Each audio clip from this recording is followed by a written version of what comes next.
Today, I've changed outfits, and I'm wearing my Air Force sweatshirt in honor of the branch of America's armed forces that controls the most nuclear warheads that could be fired at any second upon the order of the President of the United States, the Commander-in-Chief. That's important to consider, isn't it? The person who has the power at their disposal to end human civilization. Donald Trump held that power. It frightens me thinking about it. It terrifies me pondering that he could get it again. Liz Cheney talked about it. Let's listen to her diagnose with 100% complete accuracy a fundamental problem in American politics. What we've done in our politics is create a situation where we're electing idiots. And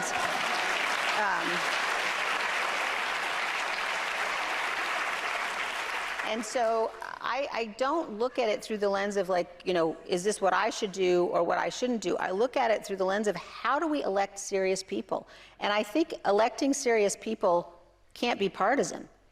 Notice the juxtaposition around the seriousness with which Congresswoman Cheney delivers that diagnosis and the reaction of the crowd. The crowd thinks she's name-calling, as opposed to using a word in the English language accurately and precisely. What the crowd hears is a polemic, a laugh line, not a diagnosis. And that's unfortunate because Ms. Cheney is being precisely accurate about what ails the country at the core. When we elect the lowest and the dumbest amongst us to the positions of the greatest power, when we give power to narcissists, it reveals their character. And when we see someone like Trump, who has exposed himself as having the rottenest character imaginable, it says something about the national character when one of the two great major parties in the country would ever consider making that person their nominee and proposing that they have the power to end humanity, that they have the trust to possess the launch codes for the nuclear weapons, particularly if that person had desecrated and violated their oath of office. Now, Donald Trump started talking about breaking the tradition of the peaceful transition of power in 2016. It was a radical moment when Donald Trump said, well, the election's legitimate if he wins. Democracy is premised on a very, very simple concept. It requires both or all of the political parties who are involved in any democratic process to be able, to be willing to lose with grace, with dignity. The understanding that we'll get you next time is fundamental to democracy. Take it from me. I was the person who placed the phone call for John McCain to Barack Obama so he could concede the election. The person who mattered wasn't the person who turned to Barack Obama at the campaign headquarters and said, congratulations, Mr. President. It was John McCain. And it was John McCain's supporters. It was the Americans who were disappointed in the result, but nevertheless understood the dignity and the majesty of our system, and that the majority had spoken and that they had decided that Barack Obama had been elected 44th president of the United States of America.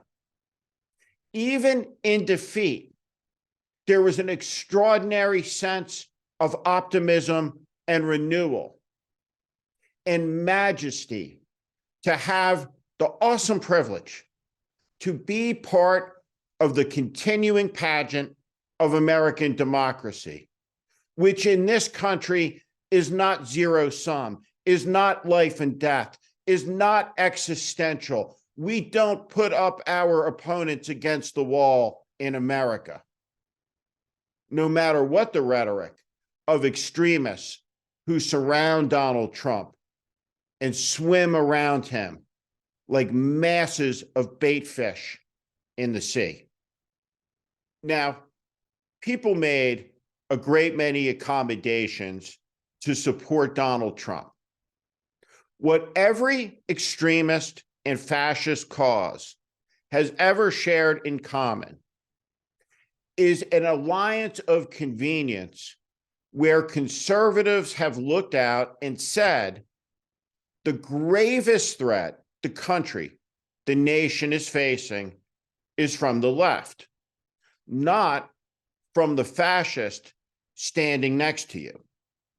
Now, the question that I raised was, when the inevitable became obvious and clear, who would follow along? How many members of Congress would follow in to Trump's seditious waters? Who would cross the Rubicon? And this is the thing to understand. Once the Rubicon was crossed, it cannot be uncrossed. It cannot be undone any more than the events in Russia that we've seen transpire over the last week can be unmade or undone. They happened. They're real. Just as the events on January 6th, 2021 happened. In the aftermath of the election, by the score, Republican elected officials joined in the most malicious and malignant conspiracy theory in American history that set the stage for an insurrection. There are 1,000 people that have been sentenced to prison for their part in it, and more are on the way. And perhaps there will be accountability and justice for the man who incited it. We know every detail about what happened on January 6th because of the courage, because of the toughness, the grit and determination of Congresswoman Liz Cheney, Benny Thompson, Jamie Raskin, and all of the members of the January 6th committee. Now, the simple fact is that the American people, armed with the knowledge, will have to make a decision. And that decision, fundamentally at the end, devolves to a question around whether we will continue American democracy. It's a staggering question to ponder. Will American democracy fall to Donald Trump and a cabal of extremists that represent a clear minority? But there seems to be no majority that stands firmly enough, obstinate enough, united enough to guarantee the extremists won't take power. The question at hand politically is, can an extremist minority unite with a minority of apathy to become an extremist majority with a coalition party of national indifference? Indifference to suffering, to cruelty, to depravity, to lying and dishonesty. Now, Liz Cheney said with Lester Holt that the question is if the Republican Party continues down the road. I think that it's very clear for the Republican Party, they have to choose. And the choice is whether or not you support the Constitution or you support Donald Trump. But those are mutually exclusive. And if the Republican Party continues down this path and moves towards, for example, nominating Donald Trump for the presidency, I think that we have seen day after day after day the party go further and further down this path of not being salvageable. And I think the single most important issue, and I mean that, the single most important issue that faces this nation, and we face a huge array of challenges and threats, and they're very complex, but the single most important issue is that Donald Trump never be anywhere near the Oval Office again. The point is this: it's okay for Republicans who supported Donald Trump through the first election or the second election to see what it is clearly that he has become. Those people have all looked at a various set of circumstances and have left decisively the cause of Donald Trump. What Liz Cheney did and what Adam Kinzinger did is of profound importance. And it defines the dimensions of our age of cowardice. In the end, Donald Trump was the leader of a united Republican Party who, despite all of his flaws, led that united party into an election. When he denied the results of that election, and he set in motion a declaration of repudiation for the concepts of the American Revolution, a declaration of repudiation of American democracy, a declaration of repudiation of the peaceful transition of power.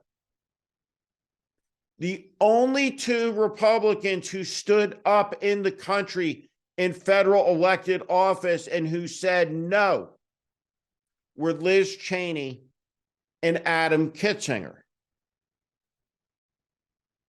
The entire Republican Party had rotted out and had succumbed, except for two people. And for standing up, they lost their electoral careers. Now, what Liz Cheney is saying about Donald Trump and the necessity of defeating him is urgent, necessary, and right.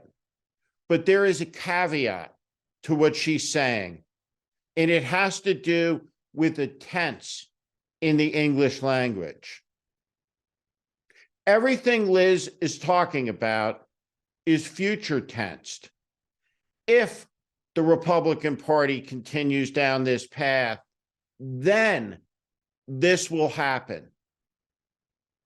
The institution of the National Republican Party is the threat.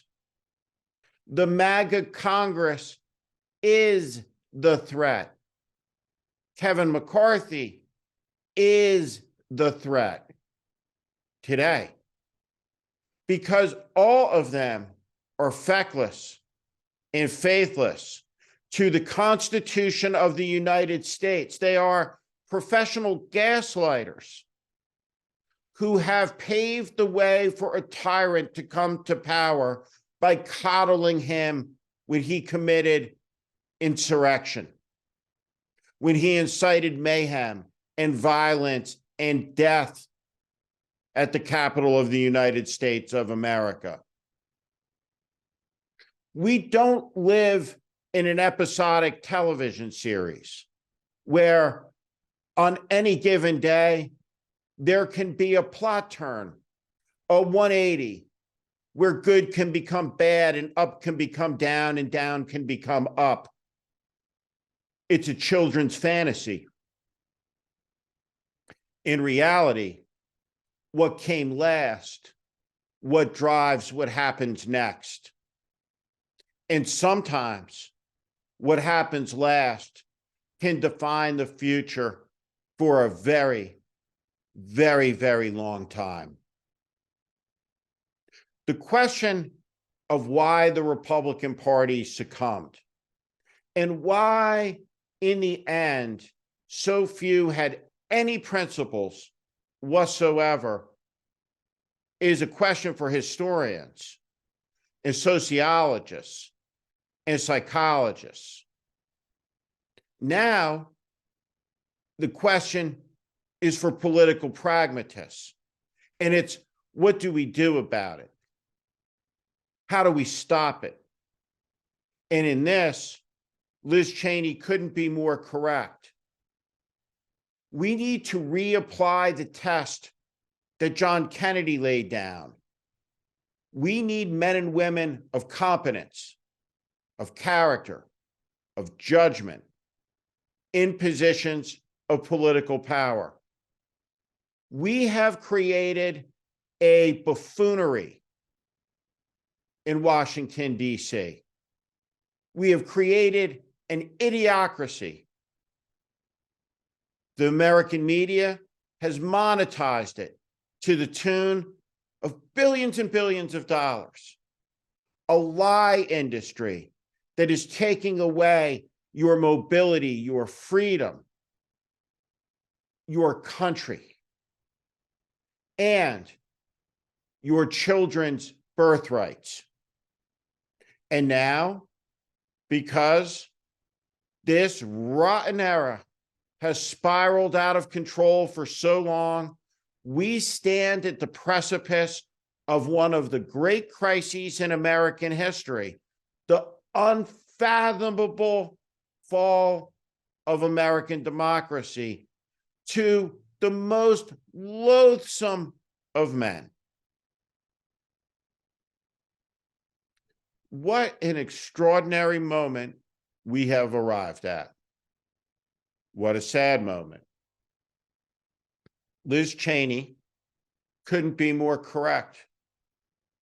And it's not a punchline, it's an observation. Donald Trump could be seen a long time off. He could be seen in 2012 when Mitt Romney was doing campaign appearances with him. He could be seen in the 1980s when he was race baiting in New York City. Donald Trump is what he has always been: America's most narcissistic and inflated scumbag. And now he's coming to his end. Here's the lesson from this weekend with Vladimir Putin. Trump looks at these people with admiration and respect and a longing for their power. He sees the military parade in the moment, but he never cares to look how it always ends. For Adolf Hitler, the grubby Fuhrer of the Thousand-Year Reich, it was in a dank bunker with a bullet to his head as he poisoned his dog and his wife.